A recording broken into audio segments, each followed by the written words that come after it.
महाराज हम सब लोगों को बड़े प्रेम और प्यार से समझा रहे हैं कि जो कुछ भी आपको करना है, ये जब तक मनुष्य शरीर आपका कायम है तभी तक आप कुछ कर सकते हो। आप ये सोचते हो कि मरने के बाद में हम कुछ कर लेंगे, मरने के बाद आप कुछ नहीं कर पाओगे। इसलिए कह रहे हैं कि ये जो पंछी अंदर बैठा है, इस पंछी को समझा रहे हैं कि पंछी तू इस जेल खाने से उड़ जा। उड़ जा कहाँ उड़ जा? जिस देश में तू रह रहा है वो तेरा देश नहीं है, ये तो बिगाना देश है, ये तो दूसरे का देश है। और दूसरे के देश में लाकर के तुझे फंसा लिया गया, तेरे पे कर्मों का भार लाद करके तुझे रोक लिया गया। अब तेरे पे जुर्माना पेनल्टी दंड इतना हो गया कि उसकी सजा तू भोग नहीं सकता, और बिना उनका बदला दिए हुए तू यहाँ से जा नहीं सकता। इसलिए जीते जी तू पंछी इस शरीर को छोड़ करके अपने घर में जाने की तैयारी कर ले, और ये सारा का सारा काम जब तक आपका मनुष्य शरीर है तब तक ही कर सकते हो। और उसकी सबसे बड़ी अवस्था जवानी की अवस्था मानी गई है कि जब शुरू की जो अवस्था होती है वो खेलने खाने की और कूदने बैठने पढ़ने की अवस्था होती है। और फिर शादी हो जाती है, फिर वो गृहस्थी में आ जाता है, कमाने का उसको वो पड़ जाता है, ढूंढ के कमाना है, घर गृहस्थी चलानी है, नौकरी करनी है, वो करनी है। और फिर जैसे ही थोड़े बहुत दिन उसकी जवानी 10-20 दिन 20 रहती है, बुढ़ापा आना शुरू हो जाता है, ढल जाता है। बुढ़ापे के अंदर कोई कुछ कर नहीं सकता। बुढ़ापे के अंदर तो शरीर भी साथ नहीं देता, हमारे हाथ पैर आँख कान नाक भी साथ नहीं देते।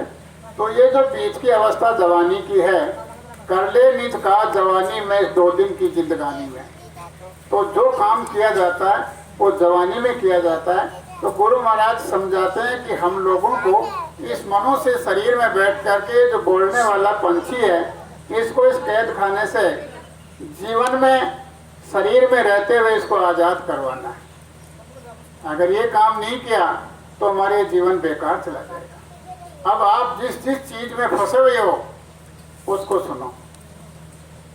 उड़ जा रे पंछी ये अपना देश नहीं बेगाना, उड़ जा रे पंछी ये अपना देश नहीं बेगाना।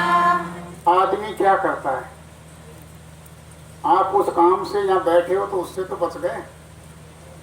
इत उत सदा घूमता डोले, उत सदा घूमता डोले, करता तेरी मेरी, करता तेरी मेरी।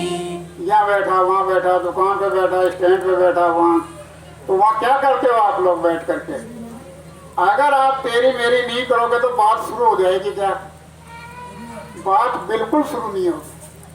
अगर आपका कोई मिलने वाला साथी है, मित्र है, प्रेमी है, अगर उससे आप पूछोगे आपका घर परिवार में कैसे हैं लोग, बात ठीक है, काम धंधा ठीक चल रहा है, और बस सब सुख शांति, हाँ का बस सब सुख शांति, और क्या बात करोगे भाई? और क्या बात करोगे? जो बात आपस की पूछने वाली थी वो तो 2 टप्पे थे, पूछ ली। अब अगर तेरी मेरी नहीं करोगे तो आगे बात नहीं बढ़ेगी। तो किसी भी मुद्दे को किसी को लेकर के आप उसकी बात को शुरू करोगे, वो ऐसा है, वो वैसा है, उसने ऐसा नहीं किया, उसने वैसा कर दिया, इसका वो होना चाहिए, इसका ये होना चाहिए। तो ये सब दुनिया का बोझा आप बिना उसके उतारे आप उतार रहे हो उसका बोझा। दूसरे की निंदा चुगली करोगे तो उस निंदा चुगली का असर आपके ऊपर क्या होगा कि को करे अपराध को पावे फल भोग। उसने जो निंदा चुगली, उसने अपराध किया, उसकी निंदा चुगली करके उसके पाप के बोझ को आपने अपने सर पे ले लिया। उसकी सजा किसको मिलेगी? उसका तो बोझ हल्का हो गया और उसकी सजा आपको मिलेगी। जिसने एक अपराध को लिया, जिसने चुगली चावट निंदा की, उसके अपराध को निंदा चुगली करने वाला भोगेगा। इत उत सदा घूमता डोले, तू सदा घूमता डोले, करता मेरी तेरी, करता मेरी तेरी। शांति न तिल भर अब लो पाए, लगन ठीक ठिकाना। शांति न दिल भर अब लो पाए, लगन ठीक ठिकाना। सारे दिन खूब कर लिया, लेकिन शाम को घर आए तो क्या हुआ? मन बेचैन उदास था कि अरे आज तो कुछ नहीं किया। किया कैसे नहीं? दुनिया का इतना भारी सामान तो इकट्ठा कर ही लिया, और क्या करता? तो वो क्या है कि उसको पूरे दिन शांति नहीं मिली, और न शांति मिलने से शाम को बेचैन होता है। लेकिन कर्मों का भारी पाप बोझा उसने अपने पे सर पे रखा, उसको रात को दबाएगा, उसको बेचैन करेगा, और समय आने पर उसकी सजा भोगनी पड़ेगी। जा रे पंछी अपना देश नहीं बेगाना, उड़ जा रे पंछी अपना देश नहीं बेगाना। समझ रहा है जिसको अपनी, समझ रहा है जिसको अपनी, होंगे यही पराए, होंगे यही पराए। एक दिन सब के सब ऐसा आपका संबंध टूटेगा कि सब पराए हो जाएंगे। सगरे तुमसे घृणा करेंगे, सगरे तुमसे घृणा करेंगे, पासन कोई आए, पासन कोई आए। जिसको अपना समझ रहे हो कि ये मेरे बहुत अजीज हैं, ये बहुत मेरे नज़दीक हैं, ये मुझे बहुत प्रिय हैं, लेकिन ये जो अपने अजीज बनने वाले ही हमको एक दिन रुलाएंगे, रुलाएंगे हमको एक दिन। तो ये जो अपना कहने वाले हैं, जब कुछ भी शरीर के अंदर कोई आफत आएगी, कोई तकलीफ आएगी, कोई बीमारी आएगी, तो ये जो अपना जो कहने वाले हैं वो ऐसी घृणा करेंगे कि कोई भी नज़दीक आना पसंद नहीं करेगा, पसंद नहीं करेगा। क्योंकि उनको ये पता चल गया कि अब इसके पास में कुछ भी नहीं है, कुछ भी नहीं है इसके पास में। अगर आपके पास में कुछ होगा तो थोड़ा बहुत वो आपके नज़दीकी बनाएंगे। अगर आपके पास में ये पता चल गया कि अब कुछ नहीं है, तो आपकी तरफ फूटी आंख से भी नहीं देखेंगे। तन तन शक्तिहीन पर बस कर, तन तन शक्तिहीन पर बस कर, मेज मेज पछताना, मेज मेज पछताना।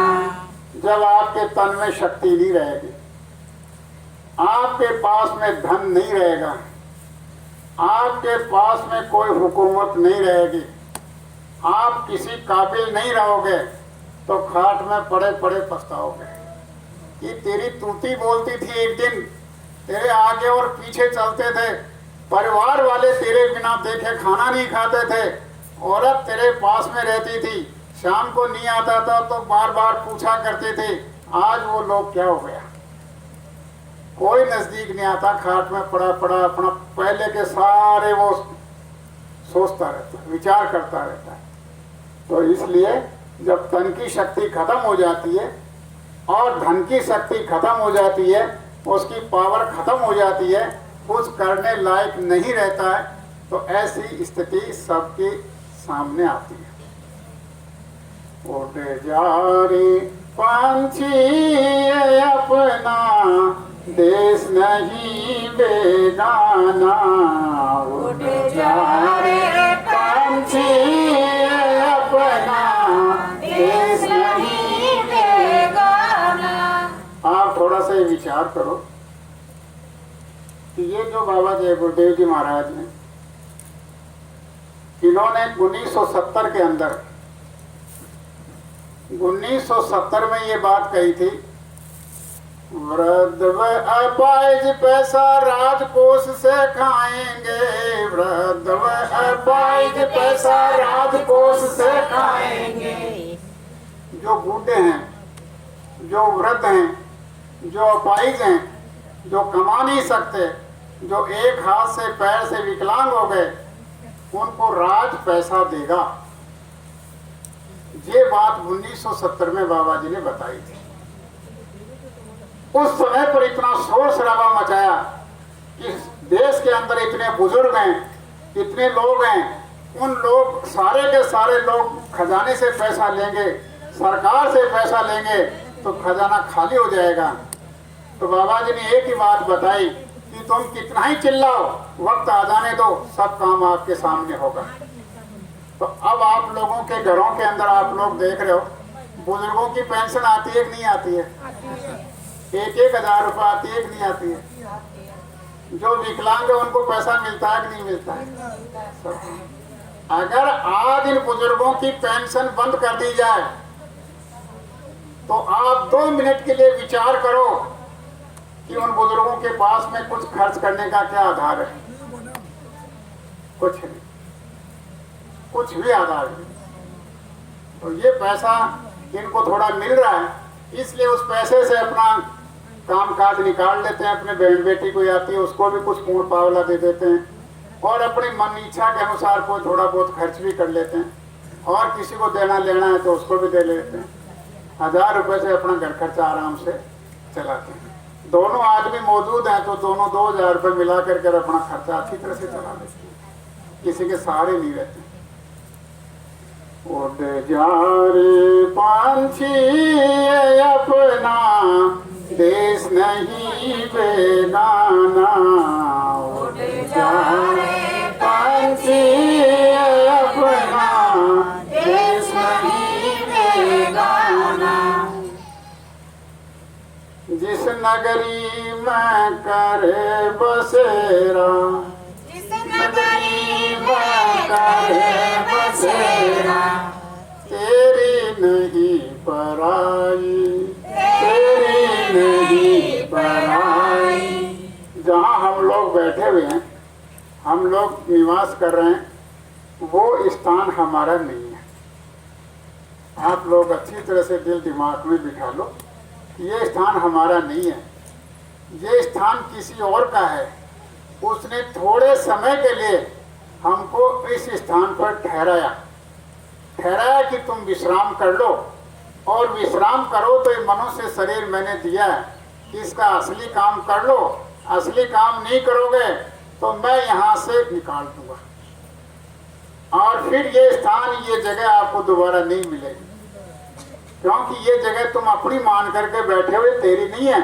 लेकिन हम भूल भरम अज्ञानता के अंदर इसको अपनी मान करके बैठे, ये सबसे बड़ा धोखा हमारे साथ होता आया और अब भी हो रहा है।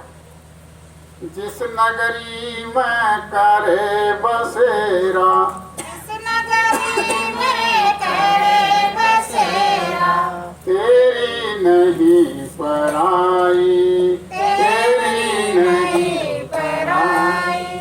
इसका मालिक एक दिन तुमको, इसका मालिक एक दिन तुमको, सोटन मार बधाई, सोटन मार बधाई। उस दिन रक्षक कोई न होगा, फिर रो रो ये कहना, उस दिन रक्षक कोई न होगा, फिर रो रो ये कहना। उड़ जा रे पंछी अपना देश नहीं बेगाना, उड़ जा रे पंछी अपना देश नहीं बेगाना। जब इसका मालिक तुमको निकालेगा, खाट में पड़े हुए पीड़ा भोग रहे हो, जीव निकल नहीं रहा है, और तड़पता हुआ, घर वाले भी परेशान, कि कब छोड़े खाट को, कब निकले जीव, कब जीव निकले, कब जीव निकले, इंतजार करते रहते हैं। वो उधर दुख पा रहा है और आंखों से आंसू बह रहे हैं कि मैंने अपनी जवानी को, अपने जीवन को व्यर्थ में बर्बाद कर दिया, लेकिन मेरा तो मौका खत्म हो गया, अब मैं कुछ नहीं कर सकता। आप लोगों के सामने अभी वक्त है, समय है, लेकिन आप समझ जाओ, आप चेत जाओ, आप होश में आ जाओ। आप अपने समय को खराब मत करो, नहीं जो मेरी दुर्गति इस समय हो रही है वैसे की वैसी दुर्गति आपकी भी होने वाली है। आप तो कम से कम मुझे देख करके ये सीख ले लो कि आपकी दुर्गति होने से बच जाए। अगर हम लोग सीख नहीं लेंगे तो सबकी ये दुर्गति होने वाली है। उड़ जा रे पंछी अपना देश नहीं बेगाना, उड़ जा रे पंछी अपना देश नहीं बेगाना। कृपा किया गुरुदेव ने तुम पर, दे दिया राह रखाना। कृपा किया गुरुदेव ने तुम पर, दे दिया राह रखाना।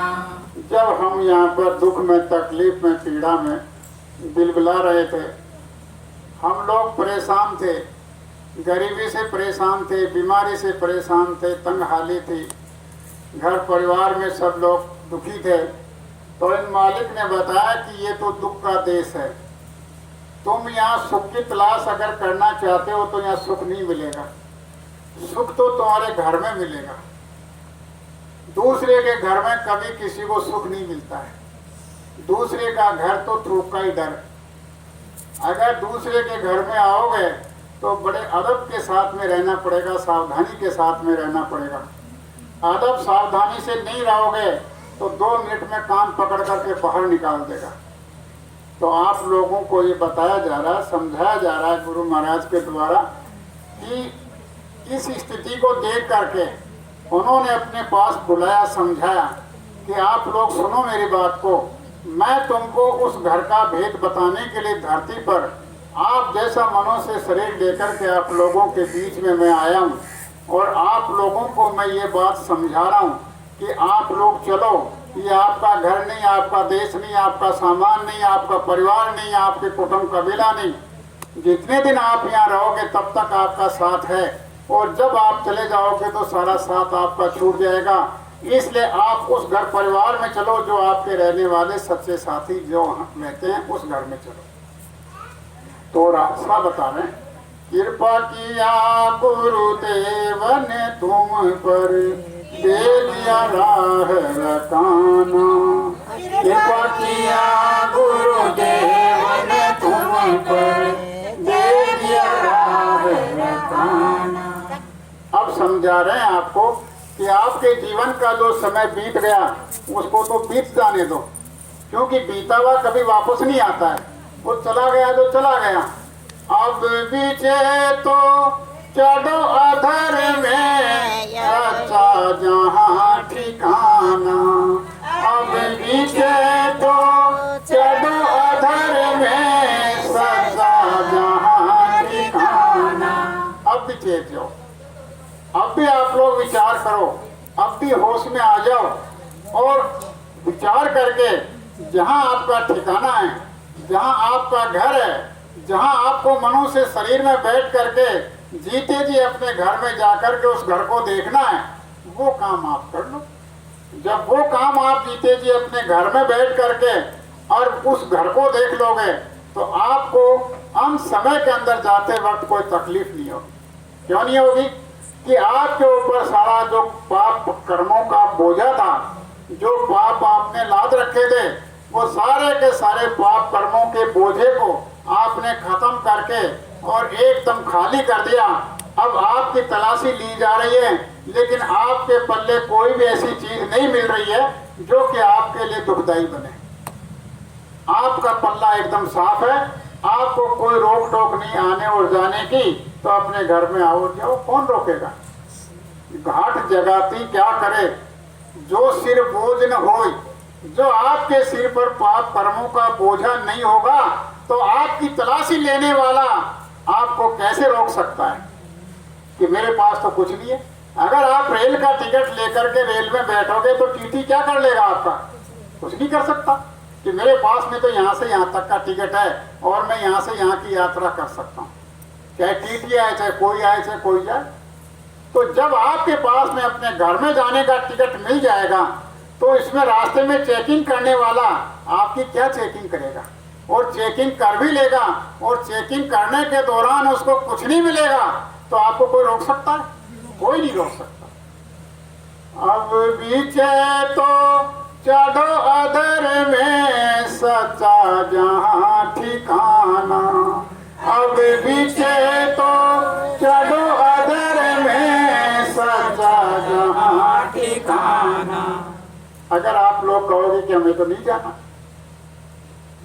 हमें तो फर्जी टिकट में नहीं बैठना, हम तो फर्जी हैं, हमें टिकट नहीं लेना, हमें अपने घर में नहीं जाना, हमें तो गाय बैल सुलटा बिच्छू घोड़ा गधा ऊंट यही बनना है, इसी के अंदर मार खानी है, तो फिर जय गुरुदेव बचन मानो अब नहीं पीछे पछताना, जय गुरुदेव बचन मानो अब नहीं पीछे पछताना। सीधी सादी बात है, अगर मानोगे अच्छी बात है, नहीं मानोगे तो जो कर रहे हो उसको यहाँ भूखते रहो, पिटते रहो, कटते रहो, मरते रहो, चलते रहो, कोई कौन मना करेगा। अगर बचना चाहते हो तो बचाने के लिए आए हुए हैं, चलो। देख सामने श्वेत बिंदु में सतगुरु दियो निशाना, देख सामने श्वेत बिंदु में सतगुरु दियो निशाना, वही राह है प्रभु मिलन की पंख बिना उड़ जाना, वही राह है प्रभु मिलन की पंख बिना उड़ जाना। जब आप लोग देखोगे कि परमात्मा को किससे देखना है, तो ये जो बाहर की आंखें हैं इनकी देखने की तो एक सीमा है, 1 किलोमीटर देख लेंगी, 2 किलोमीटर देख लेंगी, अगर बीच में दीवार आ गई तो उसके पार नहीं देख पाएंगे। ये तो इन आंखों की स्थिति है। अब इसके अंदर जो बोलने वाला है वो बोलने वाला देखेगा, किसको देखेगा? उस परमात्मा को। किससे देखेगा? इस बोलने वाले के अंदर भी एक आंख है, इस बोलने वाले के अंदर भी एक कान है, इस बोलने वाले के अंदर भी नाक है। ये जो बोलने वाले की शकल और सूरत है इतनी सुंदर है, इतनी सुंदर है इसकी शकल सूरत कि यहाँ दुनिया में इसकी सुंदरता के बराबर कोई सुंदर नहीं है। लेकिन हम लोगों को इसका ज्ञान नहीं, हम लोगों को इसका पता नहीं। इसके अंदर अगर ताकत है तो इतनी ताकत है कि यहाँ दुनिया में किसी के पास भी ताकत नहीं। अगर ये चाहे कि ऐसी धरती एक नहीं मैं 50 बना दूं तो ऐसी 50 तरह की दुनिया ये बना दे। अगर ये चाहे स्वर्ग को लाकर के धरती पर रख दे तो ये कर सकता है।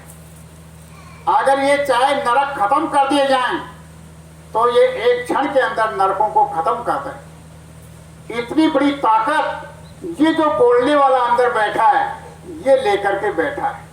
लेकिन हम लोग अनजान बन करके और यहाँ बैठे हुए हैं, इस बोलने वाले की बेकदरी कर रहे हैं, इसकी परख पहचान नहीं कर रहे हैं। जब आप बोलने वाले की परख पहचान करोगे और इसको देखोगे जीवात्मा की आंख से तो परमात्मा कहाँ ऊपर बैठा है। जब आप ऊपर की तरफ आंख करके जीवात्मा के आंख से उसको देखोगे और उसको याद करोगे, उसका नाम लोगे कि मान लीजिए किसी का नाम मनीराम है।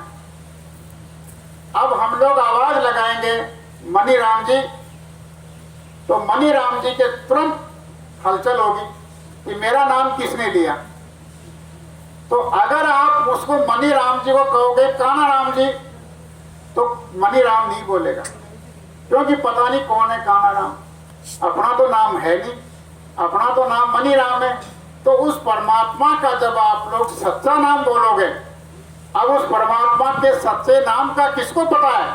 जो उसके पास में आते और जाते हैं। तो ऐसे जो संत सतगुरु होते हैं उनको उनका भेद मालूम है, और उस भेद को हमारे बीच में आकर के हमको समझाते हैं। उस भेद के अनुसार उसका नाम पुकारोगे और उसकी आंख से आंख मिलाओगे, उसकी ज्योति में ज्योति मिलाओगे, तो उस परमात्मा का आपको दर्शन दीदार होगा। वो परमात्मा कैसा है और इसके अंदर जो बोलने वाला बैठा है वो कैसा है। जब आप दोनों का मिलान करोगे तो उस बोलने उस परमात्मा से ये बोलने वाला भी उतना ही सुंदर है जितना वो सुंदर है। उसने अपनी सकल सूरत के ऊपर, उसने अपने ही तर्ज के ऊपर इस जीवात्मा को बनाया है। तो आप सब लोग थोड़ा सा उसको देखोगे, चलोगे। उन्होंने भेद बताया कि आप अपना ध्यान लगाओगे। जब आप अपनी आंख बंद करते हो, आंख बंद करते के साथ में आपको अंधेरा मालूम होता है अंदर। अब आप आंख बंद करके कोई कहे कि आप चलो, तो आप नहीं चल सकते। अगर आप अपने को अनुमान अंदाज है कि ये मेरा घर है, इधर ये खंबा है, इधर ये चढ़ने की सीढ़ी है, इधर बाढ़ना है, तो थोड़ा बहुत आप अनुमान से कर लोगे। अगर नई जगह डाल दिया जाए तो आपको पता नहीं लगेगा कि किधर बाढ़ना है, किधर खंबा है, किधर सीढ़ी है, चढ़ना है, घुटना है, खड्डा है, क्या है, गिर जाओगे। तो आप जब तक इस अंधेरे में रहोगे आप चल नहीं सकते। और ये अंधेरा आपका खत्म हो जाए और इस अंधेरे की जगह उजाला हो जाए, प्रकाश हो जाए, तो फिर क्या होगा? आप सब कुछ देखने लगोगे। यहाँ का भी आप आंख बंद करके देख लोगे, ऊपर का भी आंख बंद करके सब कुछ देख लोगे। सब कुछ आपके सामने ऐसा दिखाई देगा जैसे आप घर में बैठे टेलीविजन देख रहे हो। इसलिए उड़ जा रे पंछी अपना देश नहीं बेगाना, उड़ जा रे पंछी अपना देश नहीं बेगाना। आप उठ चलो, चलो यहाँ से अपने घर में चलो जहाँ आपका घर है। अगर उस घर में नहीं चलोगे, चलने का विचार नहीं करोगे, चलने की इच्छा नहीं करोगे, कोई ऐसा आपके दिल में भाव विचार नहीं आएगा, तो यहीं पर घूमते रहोगे इसी संसार में। इसमें निकलने का आपका कोई रास्ता नहीं है। कैसे? जो ऊपर देख रहे हो ये एक ऐसा ढक्कन लगा दिया, ये ढक्कन है, और इधर से भी आप नहीं जा सकते, इधर से भी नहीं जा सकते, इधर से भी नहीं जा सकते, इधर से कहीं नहीं। अगर आप भाग दौड़ करोगे भी तो कुछ नहीं कर सकते, इसी के अंदर भागते दौड़ते रहो। तो ये जेल खाना उसने बनाया, तो जेल खाने से आज़ाद होने के लिए अपने को चलने की तैयारी करनी है अपने घर में। सब बोलो जय गुरुदेव।